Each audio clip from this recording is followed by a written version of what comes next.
اعوذ باللہ من الشیطان الرجیم بسم اللہ الرحمن الرحیم اللہم صلی علی سیدنا و مولانا محمد وعلی سیدنا علی و سیدتنا فاطمہ و سیدتنا زینب و سیدنا حسن و سیدنا حسین وعلی آلہ و صحبہ و بارک وسلم۔ سامعین کرام، پچھلی نشست میں نے مخدوم جلال الدین سرخ بخاری کے متعلق کچھ بتایا تھا، اور یہ بھی بتایا تھا کہ چنگیز خان کو انہوں نے دعوت اسلام دی، لیکن حج کے معاملے پر چنگیز خان جو ہے وہ اس نے حج کو قبول نہ کیا، تو اس پر مخدوم موصوف اور چنگیز خان کے درمیان تنازع ہو گیا، اور یہاں تک کہ آتش تک نوبت آ گئی،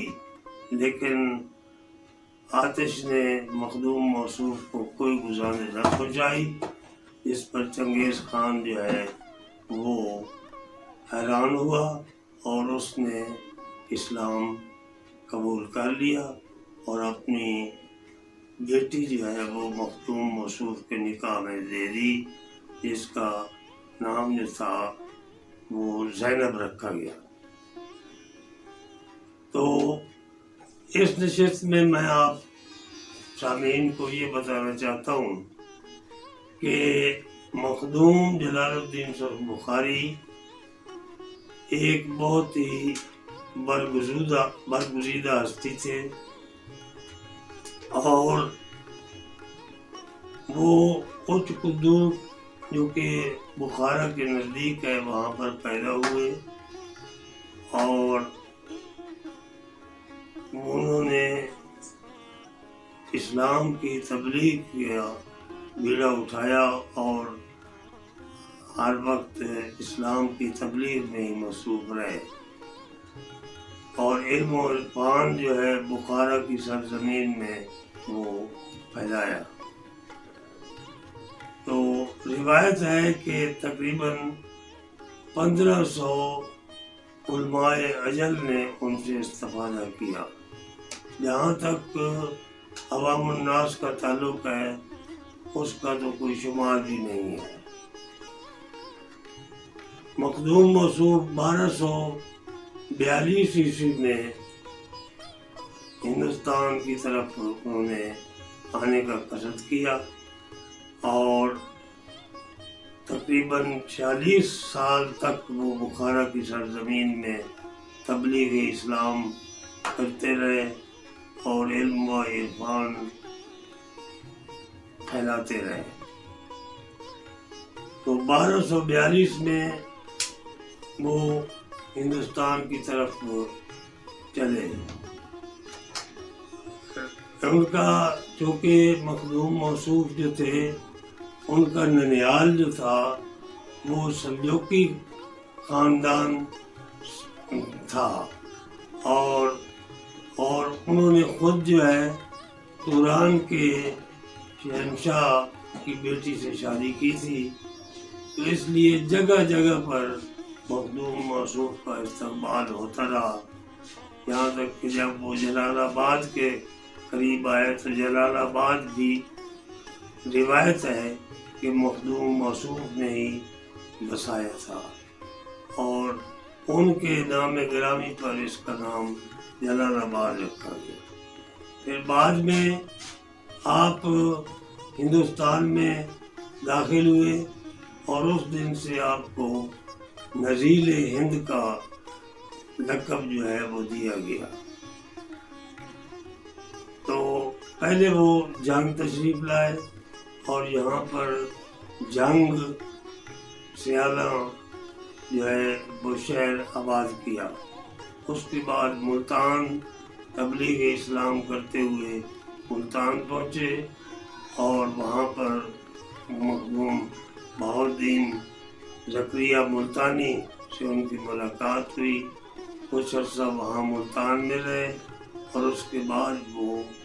اوچ تشریف لے گئے اور وہیں پر اوچ کو ہی مسکن بنا لیا۔ ایک دفعہ آپ سیاحت کرتے ہوئے بکر تشریف لے گئے جو کہ سندھ میں واقع تھا،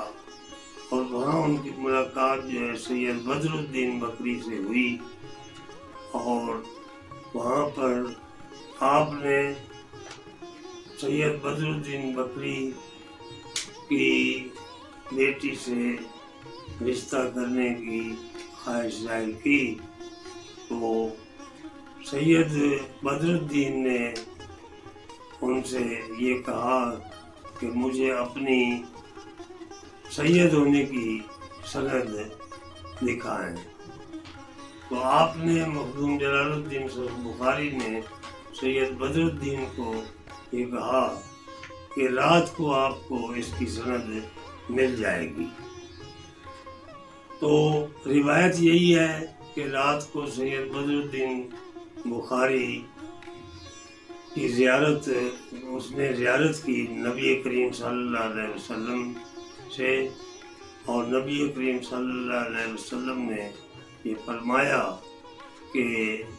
جلال الدین بخاری جو ہے یہ میرے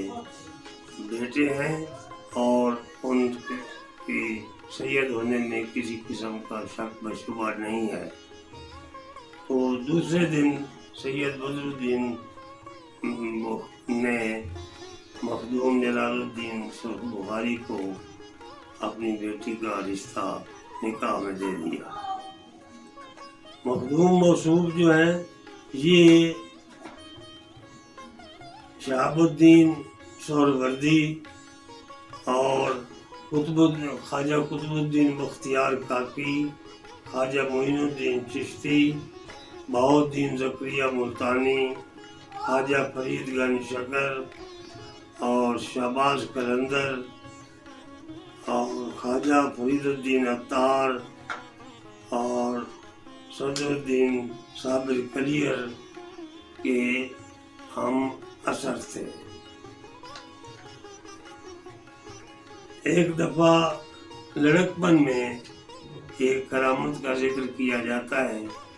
کہ یہ لڑکپن میں ہی تھے کہ ایک میت جو ہے وہ لائی گئی وہاں پر، تو آپ نے جو ہے میت کو دفنانے سے روک دیا اور آپ نے اللہ اکبر کا نعرہ لگایا اور فرمایا قوم باذن اللہ۔ تو اسی وقت وہ میت جو ہے وہ زندہ ہو گیا اور اس کے بعد وہ کافی عرصہ تک زندہ رہا۔ تو یہ اسی طرح ایک اور کرامت کا ذکر کیا جاتا ہے کہ آپ حجرہ میں جب ذکر کرتے تھے تو وہاں پر دو آوازیں جو ہیں وہ آتی تھیں۔ تو جب پوچھا گیا شیخ صدر الدین جو کہ ان کے بیٹے تھے، ان سے جب یہ پوچھا گیا کہ یہ دوسری آواز جو ہے یہ کس کی ہے، تو انہوں نے بتایا کہ یہ ایک پیالے کی آواز ہے جو کہ ساتھ ساتھ ذکر کر رہا ہے۔ تو مخدوم موصوف نے 1294 عیسوی میں وفات پائی اور اوچ میں ان کو دفن کیا گیا۔ شکریہ۔